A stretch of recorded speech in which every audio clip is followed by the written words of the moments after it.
آقا کریم صلی اللہ علیہ وسلم جب مکہ المکرمہ سے ہجرت فرما کر کے مدینہ منورہ میں جلوہ افروز ہوئے، امام الانبیاء صلی اللہ علیہ وسلم مکہ المکرمہ سے ہجرت فرما کر کے مدینہ منورہ میں جلوہ افروز ہوئے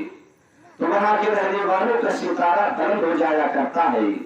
وہاں کے رہنے والوں کا ستارہ روشن ہو جایا کرتا ہے، اس لیے کہ انہیں والی دو جہاں فخر کون و مکان امام الانبیاء صلی اللہ علیہ وسلم کے جمال جہاں آرا کی زیارت نصیب ہو جاتی ہے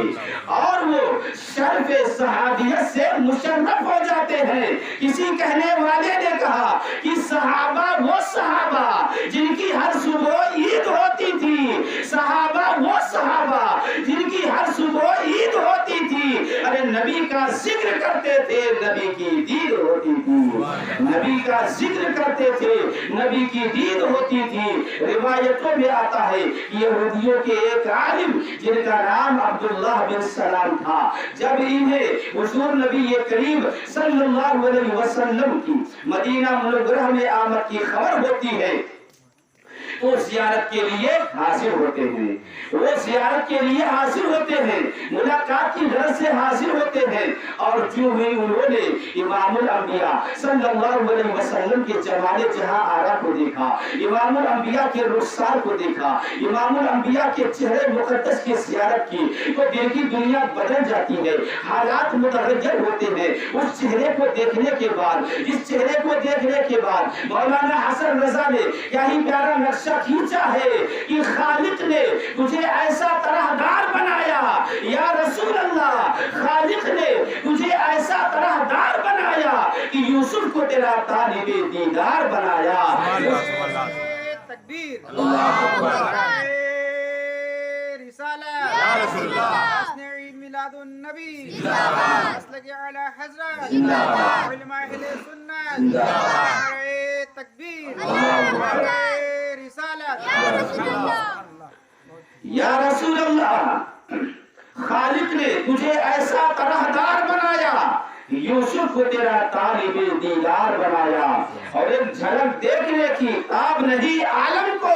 ایک جھلک دیکھنے کی تاب نہیں عالم کو، گر وہ جلوہ کرے کون تماشائی ہو۔ امام الانبیاء صلی اللہ علیہ وسلم کے اس چہرے کو دیکھنے کے بعد عبداللہ بن سلام کے قلب میں روشنی آ جایا کرتی ہے، ان کا دل منور ہو جایا کرتا ہے، ان کا دل روشن ہو جایا کرتا ہے۔ آقا کے جمال کو دیکھنے کے بعد کلمہ طیبہ پڑھ کر کے مشرف با اسلام ہو جایا کرتے ہیں،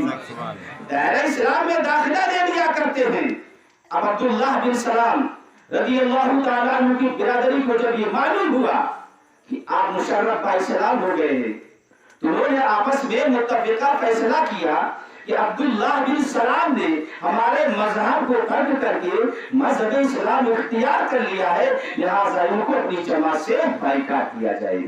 اپنی جماعت سے علیحدہ کیا جائے، اپنی جماعت سے نکال دیا جائے، خوبان جائیے۔ عبداللہ بن سلام ہے، آقا کی بارگاہ میں حاضر ہیں اور اپنی پریشانی کو بیان فرما رہے ہیں۔ اس صورتحال کو دیکھ کر کے عبداللہ بن سلام آقا کی بارگاہ میں حاضر ہیں، اپنی پریشانی کو بیان فرما رہے ہیں، یا رسول اللہ میری قوم بنی قریظہ اور بنی نصیر نے میرے مسلمان ہونے کی وجہ سے متفقہ فیصلہ کیا ہے کہ مجھ سے کسی قسم کا کوئی رشتہ نہ رکھیں گے، مجھ سے کسی قسم کا کوئی ناطہ نہ رکھیں گے۔ ان سب نے مجھے علیحدہ کر دیا ہے، اپنی جماعت سے بائیکاٹ کر دیا ہے، اپنی برادری سے علیحدہ کر دیا ہے، اپنے گروہ سے علیحدہ کر دیا ہے۔ امام الانبیاء کی بارگاہ میں، حضرت امام الانبیاء کی بارگاہ میں عبداللہ بن سلام عرض کر رہے ہیں اور امام الانبیاء ان کی گفتگو کو سماعت کر رہے ہیں، آقا ان کی گفتگو کو سن رہے ہیں۔ اسی اثنا میں بلبل سدرہ جبریل امی آقا کی بارگاہ میں حاضر ہوتے ہیں،